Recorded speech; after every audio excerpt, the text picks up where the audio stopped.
Hello learners, welcome to my channel Net Education. So this channel is for all the anti-UGC NET and JRF aspirants who are preparing for education subject paper 2.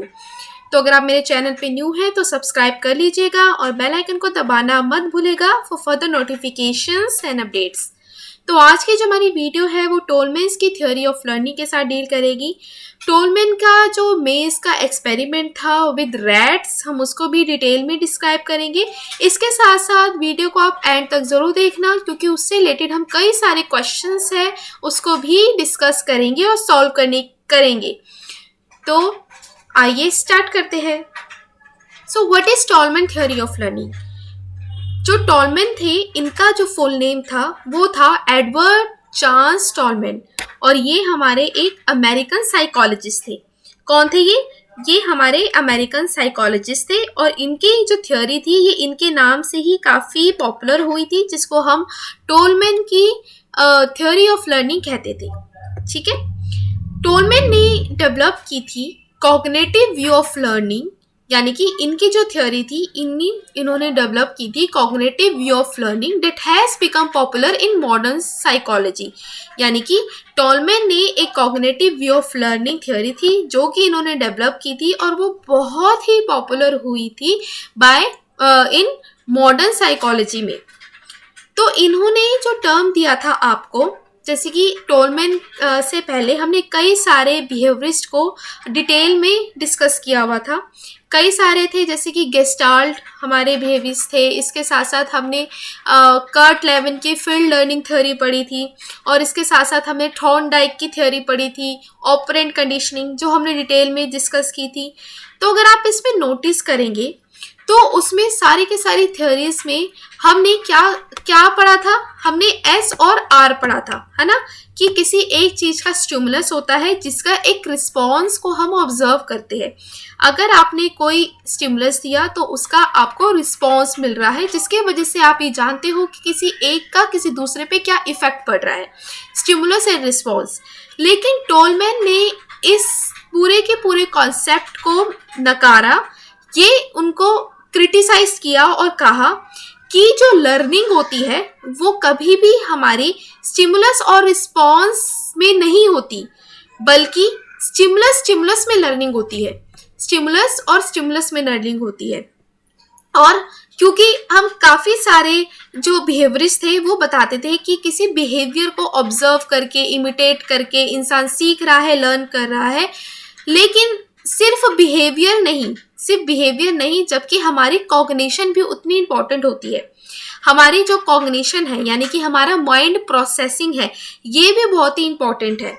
तो ये भी जो टोलमेन ने हमें बताया था कि माइंड प्रोसेसिंग और कॉग्निशन हमारा बहुत ही इम्पॉर्टेंट है और इस एलिमेंट को भी उन्होंने अपनी थ्योरी में ये ऐड किया।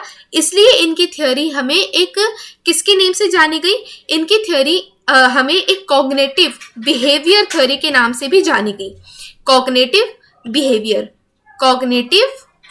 कॉग्निटिव के साथ क्या जाना गया, कॉग्निटिव के साथ बिहेवियर भी इसके अंदर ऐड हुआ।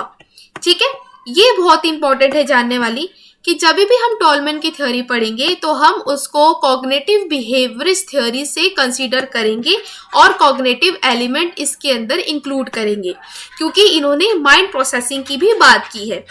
ठीक है, अब हमें पता चल गया कॉग्निटिव मतलब क्या है। कॉग्निटिव यानी कि संज्ञानात्मक, कि हमारे जब माइंड प्रोसेसिंग यूज हो रही है कि किसी बिहेवियर को सीखने के लिए हमारा दिमाग भी लग रहा है, हम किसी काम को अंधाधुन नहीं सीख रहे, हम किसी काम को कोई हमें कोई स्टिमुलस प्रोवाइड कर देता है, हम अंधाधुन उसका रिस्पॉन्स नहीं दे रहे, बल्कि हम उसके बारे में सोच विचार करते हैं, उसको हम समझने की कोशिश करते हैं, अपनी माइंड की प्रोसेसिंग करते हैं। तो इसलिए कॉग्निटिव और कॉग्निशन भी उसके अंदर बहुत इंपॉर्टेंट है। कॉग्निशन मतलब क्या है कि हमारे माइंड की प्रोसेसिंग, हमारे मेंटल की जो प्रोसेसिंग होती है, माइंड की प्रोसेसिंग होती है, जो कि हमारी मदद करती है किसी भी चीज़ को लर्न करने के लिए और उसे अंडरस्टैंड करने के लिए। ठीक है, और जो हमारी कॉग्निशन है इसके अंदर आपके कई सारे प्रोसेस इंक्लूड हो जाते हैं, कि जैसे आप अपनी एनालिटिकल का यूज़ कर रहे हो, एनालिटिकल इंटेलिजेंस का यूज़ कर रहे हो, आप कोई रीजनिंग कर रहे हो, आप तर्क वितर्क करके सीख रहे हो, आप किसी चीज को इवेलुएट कर रहे हो, आप किसी चीज को परसीव कर रहे हो, तो इन सब चीजों में आपके माइंड का यूज हो रहा है और उसको हम कॉग्निशन कह रहे हैं। ठीक है, तो दो बात ध्यान में रखनी है आपको। सबसे पहले टॉलमैन की जो थ्योरी है, ये हम इसके अंदर कॉग्निशन का एलिमेंट सबसे इंपॉर्टेंट है, इसलिए टॉलमैन को कॉग्निटिव बिहेवियरिस्ट भी कहते हैं। ठीक है, ये हमेशा एग्जाम में आता है। कॉग्निटिव बिहेवियरिस्ट जो टॉलमैन है उन्हें क्या कहते हैं, सिर्फ बिहेवियरिस्ट कहते हैं या फिर कॉग्निटिव बिहेवियरिस्ट कहते हैं? तो हम इन्हें कॉग्निटिव बिहेवियरिस्ट कहते हैं और इनकी थ्योरी को कहते हैं टॉलमैन की थ्योरी ऑफ लर्निंग, यानी टॉलमैन की कॉग्निटिव बिहेवियर लर्निंग। ठीक है, कुछ पॉइंट्स है जो रिमेंबर करने वाले हैं। टॉलमैन ने सबसे पहले कई सारे एक्सपेरिमेंट किए थे रैट्स के साथ। हमेशा ये क्वेश्चन आता है कि टॉलमैन ने एक्सपेरिमेंट किस पे किया था, तो टॉलमैन ने किस पे एक्सपेरिमेंट किया था? रैट्स पर एक्सपेरिमेंट किया था और इनका जो एक्सपेरिमेंट था वो मेज के एक्सपेरिमेंट से काफी पॉपुलर हुआ था। ठीक है, इनकी जो थ्योरी है वो स्टडी करती है ऑफ कॉग्निशन, यानी कि कॉग्निटिव थ्योरी हम इन्हें कहते हैं टॉलमैन की कॉग्निटिव बिहेवियरल थ्योरी। ठीक है, और इनको हम क्या कह रहे हैं? टॉलमैन के कॉग्निटिव बिहेवियरिस्ट के नेम से इनको कंसीडर करते हैं। टॉलमैन क्या थे? कॉग्निटिव बिहेवियरिस्ट थे।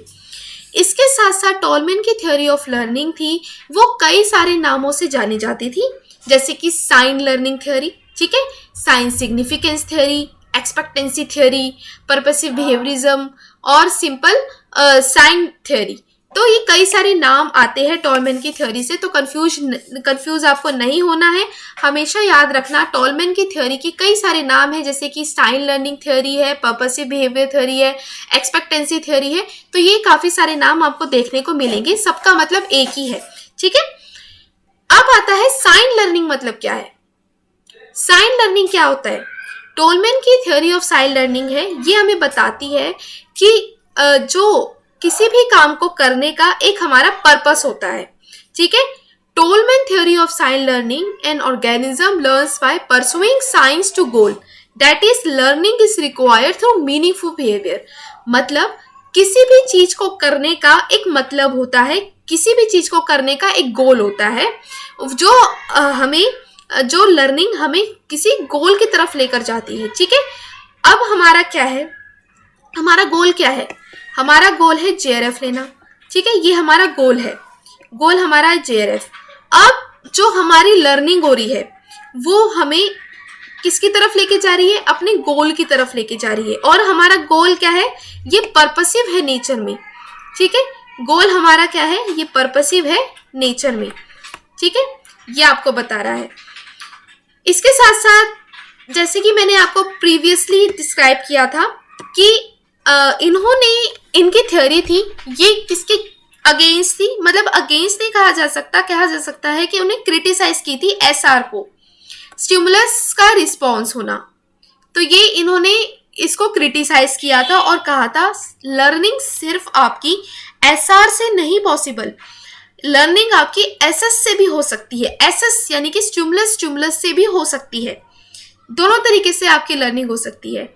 यानी कि लर्निंग SS स्टिमुलस का मतलब कि व्हाट लीड्स वर्ड, कि क्या किसी चीज को लीड कर रहा है, व्हाट लीड्स वर्ड। ठीक है, व्हाट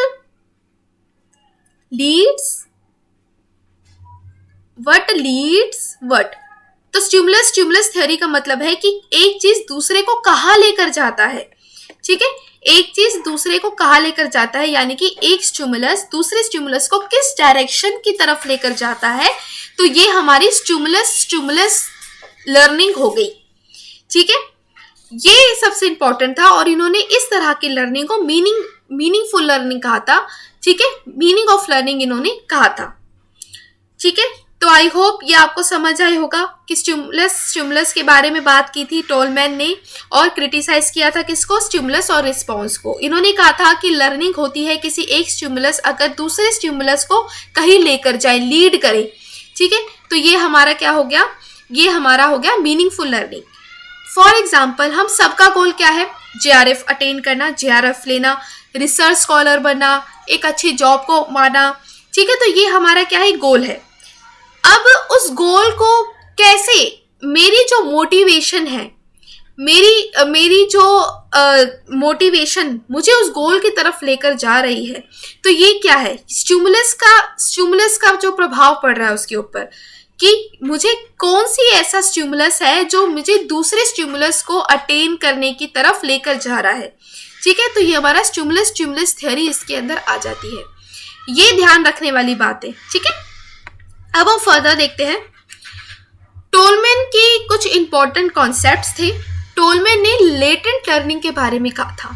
लेटेंट लर्निंग क्या है? हिडन लर्निंग, ऐसी लर्निंग जो कि आपको पता नहीं है, लेकिन समय के साथ साथ वो एकदम से उजागर हो जाती है और ये हिडन होती है, हमें पता नहीं होता।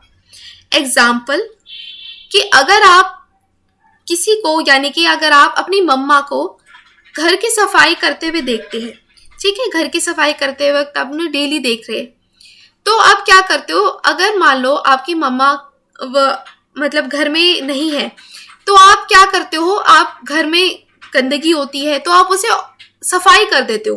ठीक है, आप क्या करते हो, घर में गंदगी को देखकर झाड़ू लगा देना। तो ये आपको सिखाया नहीं गया है, ये ऐसी लर्निंग है जो हिडन है, जो कि एकदम से आपके अंदर हो गई है, हिडन लर्निंग हो गई है। आपको एकदम से अंदर से मोटिवेशन मिल गया कि अब मुझे साफ सफाई करनी चाहिए क्योंकि घर बहुत गंदा है। तो ये लेटेंट लर्निंग होगी, हमारी हिडन टाइप ऑफ लर्निंग होगी।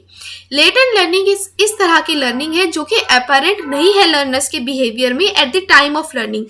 अपैरेंट यानी कि वो उस समय उपस्थित नहीं है उसके बिहेवियर में, लेकिन अगर जब उसको कुछ मोटिवेशन मिलता है तो वो एकदम से उसके अंदर से आ जाती है। ठीक है, एकदम से वो उसे सीख लेता है। और ये क्या करता है, ये इसी तरह की लर्निंग होती है जो विदाउट एनी रीइंफोर्समेंट हो जाती है, कि हमें कोई रिवॉर्ड नहीं दे रहा है लेकिन फिर भी हम इसको कर पा रहे हैं, ये हिडन लर्निंग हो जाती है हमारी। टोलमैन ने इसके बारे में हमें बताया था। इसके साथ साथ टोलमैन ने कई सारे एक्सपेरिमेंट करे थे विद रैट्स और मेजेस के साथ। मेजेस क्या थी?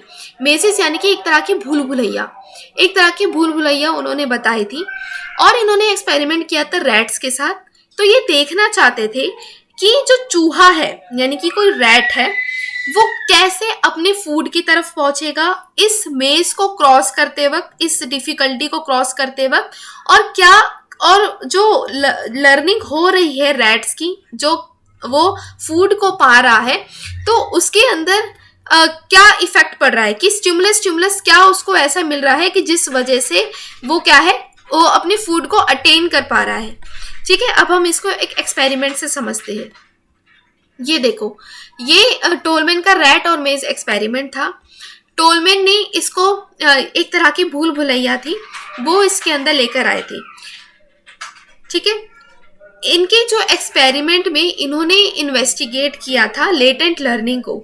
ठीक है, एक तरह की हिडन लर्निंग को ये एक्सपेरिमेंट करना चाहते थे कि क्या चूहे में भी, क्या किसी एनिमल में भी लेटेंट लर्निंग हो सकती है। तो उसके लिए उन्होंने ये रैट का मेज एक्सपेरिमेंट किया था।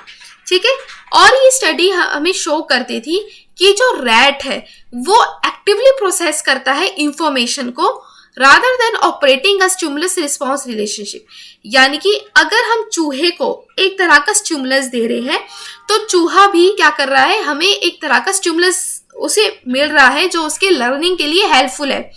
इसमें चूहा ब्लाइंडली स्टिमुलस और रिस्पॉन्स को फॉलो नहीं कर रहा। चूहा क्या कर रहा है, चूहा अपने मेंटल प्रोसेस को यूज कर रहा है, अपना दिमाग भी लगा रहा है इसके अंदर, कि उसकी लर्निंग सिर्फ यहाँ पे किसी पर्टिकुलर स्टिमुलस को प्रोवाइड करके उसके आउटकम को या रिस्पॉन्स को देखा नहीं जा रहा। इसके अंदर एक बीच में एक मीडिएशनल प्रोसेस होता है, मीडिएशनल कॉग्निटिव प्रोसेस होता है, जो कि हेल्प करता है उसकी लर्निंग के लिए। ठीक है, जो कि हेल्प करता है उसकी लर्निंग के लिए। और इसी हम फैक्टर को क्या कह रहे हैं, इसी फैक्टर को हम कह रहे हैं कॉग्निटिव फैक्टर, कि जब चूहा अपने माइंड का यूज कर रहा है फूड को पाने के लिए और उसकी लर्निंग हो रही है। लर्निंग कैसी है? लेटेंट लर्निंग है, हिडन लर्निंग हो रही है उसकी। अब देखो, एम क्या था इस एक्सपेरिमेंट का? एम था कि डेमोन्स्ट्रेट करना कि रैट क्या है, वो अपनी नेविगेशनल डिसीजंस ले सकता है based on knowledge of environment. ठीक है, कि चूहे के अंदर की वो दिमाग है कि वो अपनी क्या करे, अपनी सही नेविगेशनल डिसीजन ले सके कि कैसे उसे अपने फूड की तरफ लेकर जाना है। ठीक है, फूड को तरफ उसको लेकर जाना है। तो इन्होंने इस एक्सपेरिमेंट में क्या किया, कई सारे बैरियर्स रखे। ठीक है, ये मेज थी, भूल भुलैया इन्होंने एक तरह की यहाँ पर लगाई, और क्या करा, हर किनारे पे यानी कि हर उसके ऊपर फूड रख दिए। यहाँ पे मान लो इस साइड पे उन्होंने फूड रख दिया, फूड बॉक्स रख दिया। ठीक है, यहाँ पे इन्होंने इधर फूड रख दिया, और बीच बीच में कई सारे बैरियर्स भी इन्होंने यहाँ पर लगा दिए। ठीक है, अब इन्होंने क्या किया, 3 तरह के रैट्स के ग्रुप लिए। ठीक है, 3 तरह के रैट्स के ग्रुप लिए, और इन्होंने क्या किया, पहला ग्रुप को इन्होंने एज अ रिवॉर्डेड कंसिडर किया।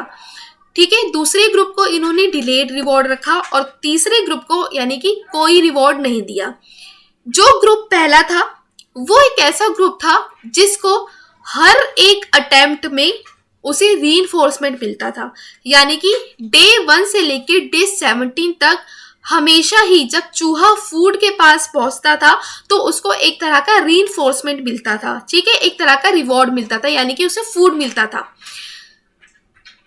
यानी कि हमेशा जब चूहा स्टार्टिंग पॉइंट से अपने एंड पॉइंट की तरफ जाता था तो उसे रीइंफोर्समेंट मिलता था, फूड मिलता था, और वो रिवॉर्ड कहा जाता था कि हमेशा जो ग्रुप 1 है उसे एज अ रिवॉर्डेड कंसीडर किया जाता था क्योंकि उसे हमेशा फूड मिलता था।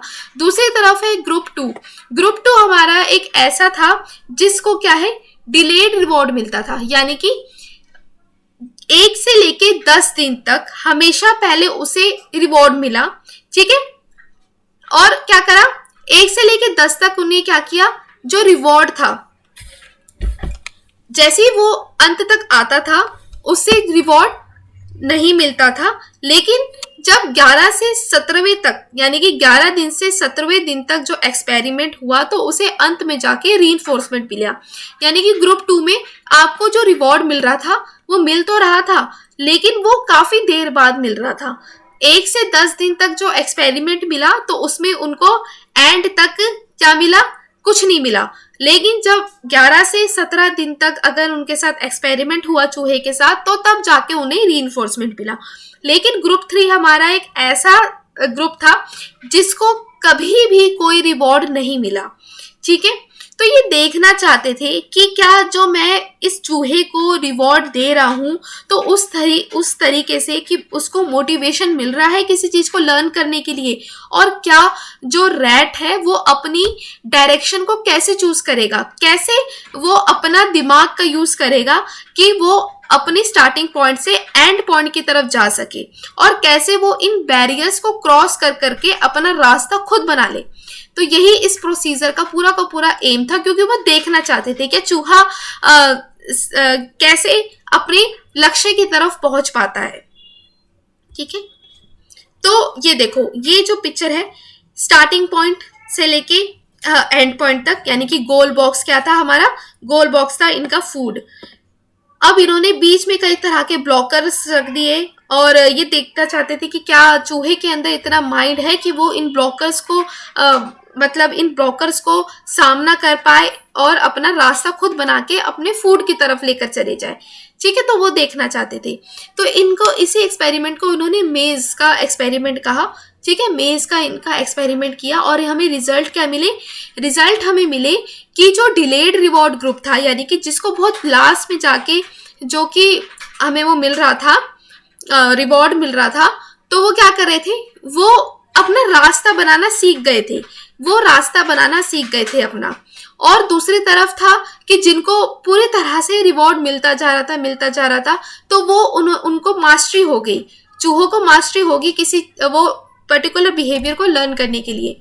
ठीक है, और ये पूरा शो करता था कि between stimulus and response reaching to the end of the maze a mediational process we occurring the rats were actively processing information.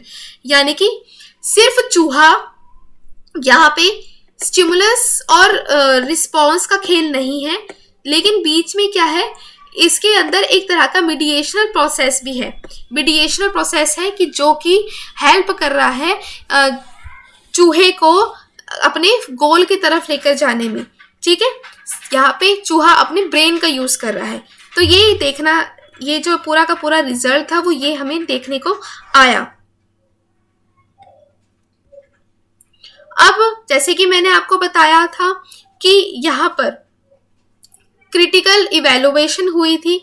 किसकी क्रिटिकल इवैल्यूएशन किसकी हुई थी? जो कि पुराने जितने भी हमारे बिहेवियरिस्ट थे उनका इन्होंने क्रिटिसाइज इवेलुएट किया था, क्योंकि सारे के सारे बिहेवियरिस्ट कहते थे कि स्टिमुलस और रिस्पॉन्स होता है, बीच में कोई ऐसा कुछ मीडिएशनल प्रोसेस नहीं होता जो कि हेल्प कर रहा है किसी पर्सन को पर्टिकुलर बिहेवियर को सीखने के लिए। लेकिन जब इन्होंने क्या किया, इसको क्रिटिसाइज किया और कहा कि स्टिमुलस रिस्पॉन्स काफ़ी नहीं होता, लेकिन इनके बीच में एक तरह का मीडिएशन प्रोसेस होता है जिसको हम मेंटल इवेंट कहते हैं और इसको हम एज एन इनपुट और आउटपुट कंसिडर करते हैं। इनपुट यानी कि जो भी आपको इनपुट, आपका एनवायरनमेंट, जो कि एनवायरनमेंट आपको मोटिवेट कर रहा है किसी चीज़ को लर्न करने के लिए और उसका बिहेवियर आपके अंदर देखा जा रहा है, लेकिन उसके बीच में आपकी मेंटल एबिलिटी का यूज़ हो रहा है। और इसके थ्रू, इस एक्सपेरिमेंट के थ्रू वो देखना ये भी चाहते थे कि जो चूहा है वो कैसे डिसीजन लेता है।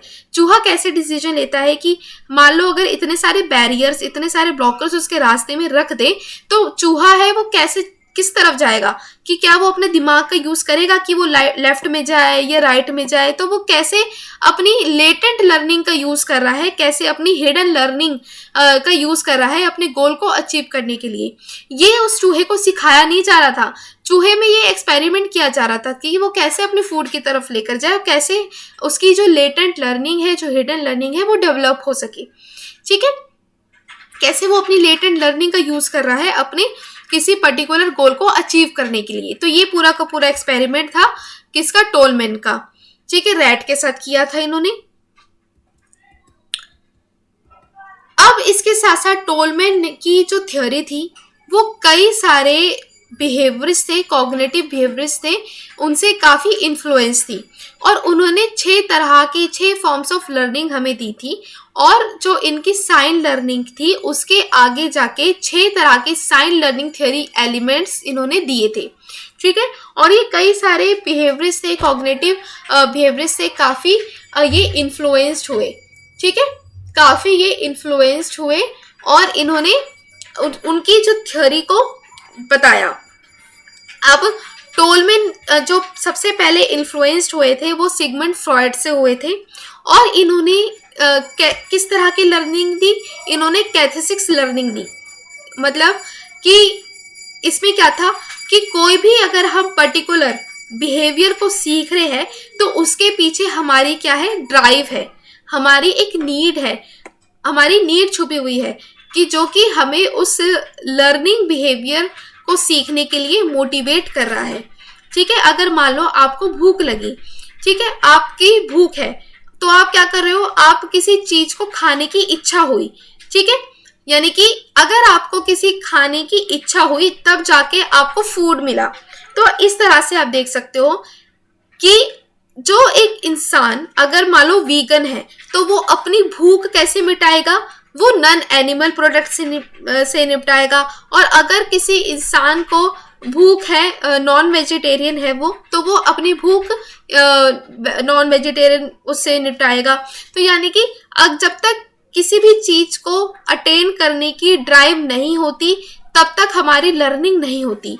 जब तक हमारे मन में एक तरह की नीड नहीं है, डिजायर नहीं है, अपने गोल को अचीव करने की ड्राइव नहीं है, तब तक हम किसी भी चीज को अटेन नहीं कर पाते। तो सिंपल सा ये हमें कैथेसिक्स टाइप ऑफ लर्निंग में बताया था टोलमैन ने। और इनकी जो ये थ्योरी थी ये सिगमंड फ्रॉयड से काफी इन्फ्लुएंस थी, क्योंकि सिगमंड फ्रॉयड ने भी नीड और ड्राइव के बारे में बताया था।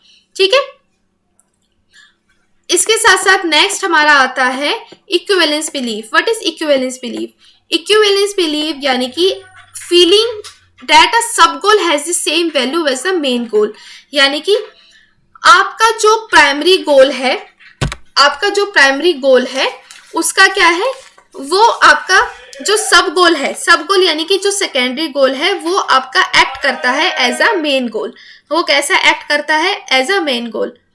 जैसे कि ऑनलाइन लर्निंग क्या है आपकी, ये एक सेकेंडरी गोल है, ठीक है, सेकेंडरी गोल है और एक तरह का कैरियर है to attain a primary goal, ठीक है।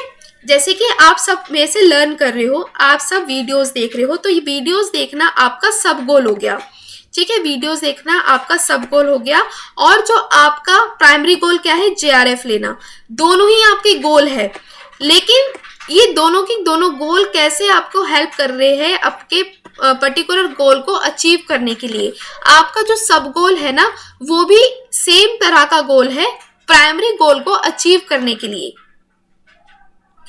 Example, if a sport achievement temporarily reduces the competitor's needs for love, the achievement has served as an equivalent belief। यानी कि अगर स्पोर्ट की जो अचीवमेंट है उसे टेम्परली रिड्यूस किया जाए तो कंपिटिटर की नीड्स ऑफ फॉर लव है वो भी क्या हो जाएगी? वो भी कम हो जाएगी। तो ये गोल से गोल की तरफ आपका बता रहा है कि सब गोल का भी उतना ही महत्वपूर्ण आपकी इंपॉर्टेंस है जितना ही आपका प्राइमरी गोल का इंपॉर्टेंस है। एग्जाम्पल, ऑनलाइन लर्निंग आप ले रहे हो वो भी इंपॉर्टेंट है आपको आपके प्राइमरी गोल की तरफ लेकर जाने में, जेआरएफ की तरफ लेकर जाने में। और दोनों ही जो गोल है ये आपकी इक्विवेलेंट है, यानी कि समान तरीके से हम इन्हें देख सकते हैं। जो एक गोल आपके दूसरे गोल को मदद कर रहा है उसे अचीव करने के लिए। तो ये हमारा किससे इन्फ्लुएंस था? ये हमारा बीएफ स्किनर की थ्योरी से इन्फ्लुएंस था, ठीक है। तो ये इक्विवेलेंस बिलीफ्स ऑफ लर्निंग के नाम से जाना गया। फिर आता है आपका field expectancy learning. Field expectancy learning हमारी होती है, ये कर्ट लेविन की फील्ड लर्निंग से काफ़ी इन्फ्लुएंस थी, क्योंकि कर्ट लेविन ने हमें क्या कहा था कि हम किसी पर्टिकुलर चीज को देख रहे हैं तो वो किसी डायरेक्शन की तरफ जा रही है, ठीक है। हमारा जो पर्टिकुलर गोल है वो किसी डायरेक्शन की तरफ जाता है, ठीक है। तो ये हमें इन्होंने कहा था। और लर्नर क्या करता है? लर्नर डिस्कवर करता है that a certain action leads to a specific outcome. यानी कि अगर आपका कुछ सर्टन एक्शन है तो वो आपको किसी आउटकम की तरफ लेकर जाता है। For example, when one learns that tools can be used for what task or the way from the one place to another।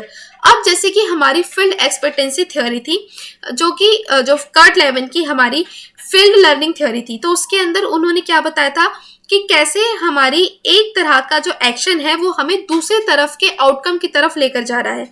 अगर हमारे अंदर मोटिवेशन है तो वो हमें किसकी तरफ लेकर जा रहा है?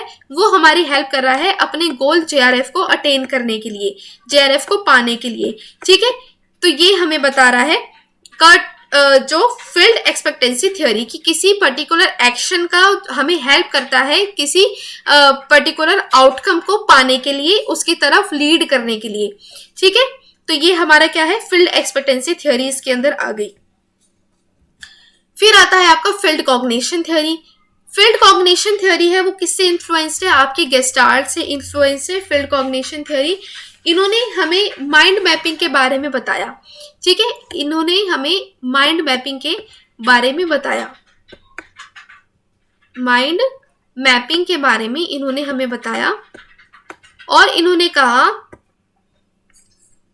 कि गेस्टाल्ट में जैसे कि हमारी जो लर्निंग होती है वो एक माइंड मैपिंग के रूप में होती है। माइंड मैपिंग के रूप में यानी कि this involves the person perceptual fields such as their surrounding person beliefs and emotional states। Example, कि जब हम किसी रास्ते से गुजरते हैं, ठीक है, हम जब किसी रास्ते से गुजरते हैं तो उसका नक्शा हमारे माइंड में बन जाता है। एग्जाम्पल, जब आप बहुत छोटे थे, आप किसी रास्ते से या फिर आप कभी भी किसी रेगुलर रास्ते की तरफ जाते रहते हैं तो उसका एक नक्शा आपके दिमाग में छप जाता है, एक बन जाता है, तो आपकी माइंड मैपिंग हो जाती है। उसी तरह से जो लर्निंग है ना हमारी, अगर हम किसी काम को करते जा रहे हैं बार बार, ठीक है, किसी काम को हम बार बार हम कर रहे हैं अपनी सराउंडिंग में और हमें काफ़ी मोटिवेशन मिलता जा रहा है किसी काम को करने के लिए, तो वो क्या है? हमारी उस चीज को, उसकी चीज को सीखने के लिए माइंड मैपिंग हो गई है। नेक्स्ट है drive discrimination theory. Drive discrimination theory हमारी हल की थ्योरी से इन्फ्लुएंस थी। इन्होंने हमें ड्राइव के बारे में बताया, हमारी नीड के बारे में बताया कि अगर हमें किसी चीज की इच्छा होती है तो हम उसको अटेन करने की कोशिश करते हैं। ठीक है, कि हम अपनी जो डिजायर है, हमें भूख लगी है तो हम उसको किससे सेटिस्फाई करेंगे, उसको फूड से सेटिस्फाई करेंगे। अगर हमें प्यास लगी है तो उसे हम पानी से सेटिस्फाई करेंगे। तो ये हमारी ड्राइव है, हमारी नीड है, जो कि हमें हल बता रहा है। ठीक है, और इसके अंदर जो पर्सन है वो क्या करता है, अपनी ड्राइव को डिस्क्रिमिनेट करता है। डिस्क्रिमिनेट यानी कि जो जिस चीज की उसको जरूरत है वो उसी चीज को अचीव करने की कोशिश करता है। वो डिस्क्रिमिनेट करने की कोशिश करता है कि अभी उसके लिए क्या जरूरी है, उसकी ड्राइव, उसकी इच्छा उसे अभी क्या कह रही है। तो उसके अंदर वो डिस्क्रिमिनेट करने की कोशिश करता है और अपनी ड्राइव को पूरा करता है। ठीक है, और ये किससे इन्फ्लुएंस थी, ये हल की थ्योरी से इन्फ्लुएंस थी। फिर आता है आपका मोटर पैटर्न। मोटर पैटर्न आपको बताता है कि learning association between stimuli and movements की जो हमारी लर्निंग होती है उसके अंदर हमारे मोटर पैटर्न्स भी इन्वॉल्व होते हैं। मोटर पैटर्न्स यानी कि आपकी बॉडी की मूवमेंट्स, आपको जो स्टिमुलस मिल रहे हैं उसमें अगर आप चाहते हो किसी पर्टिकुलर आउटकम को देना तो आपकी इसके अंदर मूवमेंट्स, आपकी मोटर स्किल्स इसके अंदर यूज हो रही है। ठीक है, आपकी मोटर स्किल्स आपके इसके अंदर यूज हो रही है, आपकी फिजिकल मूवमेंट्स इसके अंदर यूज हो रही है किसी पर्टिकुलर आउटकम को अचीव करने के लिए। तो ये किससे इन्फ्लुएंस थी, ये गथरी से इन्फ्लुएंस थी। गथरी से काफी इन्फ्लुएंस थी। ये कॉग्निटिव बिहेवियर्स थे, इन्होंने मोटर पैटर्न्स की जो थ्योरी है इनसे काफी इन्फ्लुएंस थे। ठीक है, और इन्होंने, टोलमैन ने मोटर पैटर्न्स के नाम से अपनी 6 type of sign learning theory को डिस्क्राइब किया था। ठीक है, तो आई होप ये आपको सारे के सारे समझ आए होंगे कौन सी टाइप की कौन सी लर्निंग थी, और 6 तरह की साइन लर्निंग थ्योरी थी जो हमें टोलमैन ने बताई थी। और हर एक थ्योरी किससे इन्फ्लुएंस थी, किस बिहेवियर से या कॉग्निटिव बिहेवियर से इन्फ्लुएंस थी, ये आपको याद करना है। जब भी कैथिक्स का नेम आता है तो आपको क्वेश्चन में आता है कि कैथिक्स किसकी थ्योरी से इन्फ्लुएंस थी, कि टोलमैन की जो कैथिस साइन लर्निंग थ्योरी थी वो किस साइकोलॉजिस्ट से या फिर किस बिहेवियरिस्ट से इन्फ्लुएंस थी। तो आपको बताना है वो कैथेसिक्स आपकी सिगमंड फ्रॉइड बिहेवियर से इन्फ्लुएंस थी। इक्वेलिस बिलीफ्स किससे था इन्फ्लुएंस, ये बीएफ स्किनर से इन्फ्लुएंस थी। तो ऐसे ऐसे करके आपको ये याद करना है। ठीक है, और इसके आपको नोट्स बनाने हैं। और आपको आई होप समझ आया होगा टोलमैन की कौन सा एक्सपेरिमेंट था, क्या इन्होंने कहा था। और ये कॉग्निटिव बिहेवियरिस्ट के नाम से जाने जाते थे क्योंकि इन्होंने मेंटल प्रोसेसिंग के बारे में बात की थी कि लर्निंग आपकी सिर्फ स्टिमुलस और रिस्पॉन्स की फॉर्म में नहीं होती है, लर्निंग आपकी स्टिमुलस के रिस्पॉन्स, स्टिमुलस की फॉर्म में होती है। और जो यानी कि एक पर्टिकुलर स्टिमुलस कैसे लीड करता है किसी अनदर पर्टिकुलर स्टिमुलस से, जिसके वजह से आपकी लेटेंट लर्निंग होती है, हिडन लर्निंग आपके अंदर होती है। और कैसे आप अपने गोल को अचीव करते हो, हर किसी गोल का एक पर्पस होता है और बिना पर्पस के आप किसी भी गोल को अचीव नहीं कर सकते। और इसके साथ साथ टोलमैन ने हमें साइन लर्निंग के बारे में बताया था कि कैसे किसी चीज का पर्पस होना, कि उस पर्पस का होकर कैसे मीनिंगफुल लर्निंग हो रहा है, मीनिंगफुल बिहेवियर हम अटेन कर रहे हैं। ठीक है, तो ये सब कुछ हमें टोलमैन ने बताया था। तो आई होप ये आपको सारा का सारा समझ आया होगा। अब हमारी बारी है इनसे रिलेटेड क्वेश्चंस करने की, देखते हैं आपको कितना समझ आया है। ठीक है, अब पहला क्वेश्चन आपको कह रहा है, who revealed that field expectancy takes place when one organism is repeatedly and successfully presented with a certain environmental setup। यानी कि आपको बताना है किसने फील्ड एक्सपेक्टेंसी के बारे में आपको बताया था और कहा था कि अगर एक वन ऑर्गेनिज्म को बार बार रिपीट किया जाए तो वो सक्सेसफुली प्रेजेंट होता है with a certain environmental setup, कि अगर आपको एक स्टिमुलस दिया जाए तो वो कैसे दूसरे स्टिमुलस को लीड कर रहा है, और ये कौन सी थ्योरी बताती है और ये किसने कहा है। तो आप वीडियो को पॉज करो, सोचो कि किसने कहा है, फील्ड एक्सपेक्टेंसी की बात किसने की है।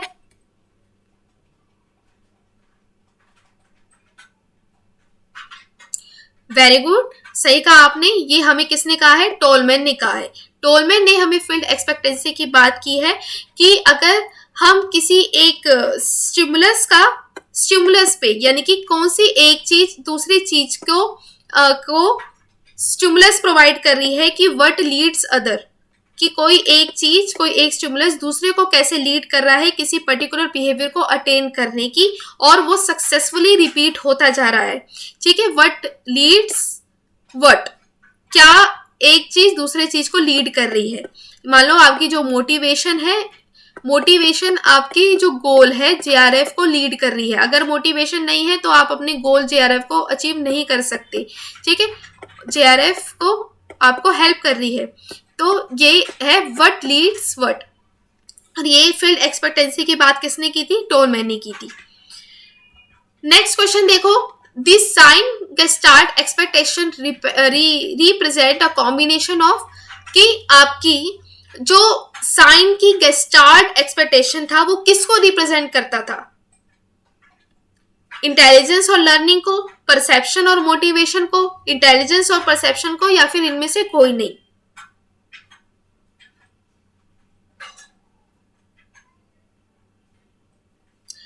यस फ्रेंड्स, आपने बिल्कुल सही कहा। इसका आंसर है second, perception and motivation. Perception of motivation क्यों? कि जब आप अपने एनवायरनमेंट में कोई स्टिमुलस है उसको परसीव कर रहे हो और आपको मोटिवेशन मिल रहा है किसी पर्टिकुलर बिहेवियर को अचीव करने में, तो ये क्या है? ये आपकी परसेप्शन और मोटिवेशन की कॉम्बिनेशन को डिस्क्राइब करता है साइन लर्निंग में।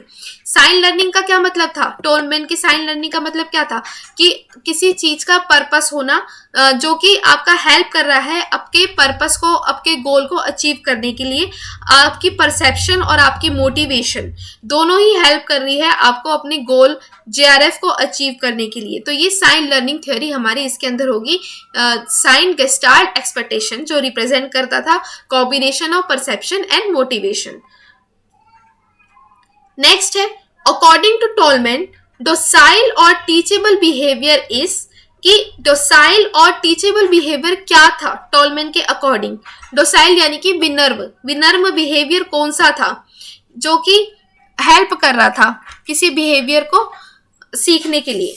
यानी कि टीचेबल बिहेवियर कौन सा था? टीचेबल बिहेवियर कौन सा था? ऑपरेंट था, मोरल था, रिस्पोंडेंट था, या इनमें से कोई नहीं?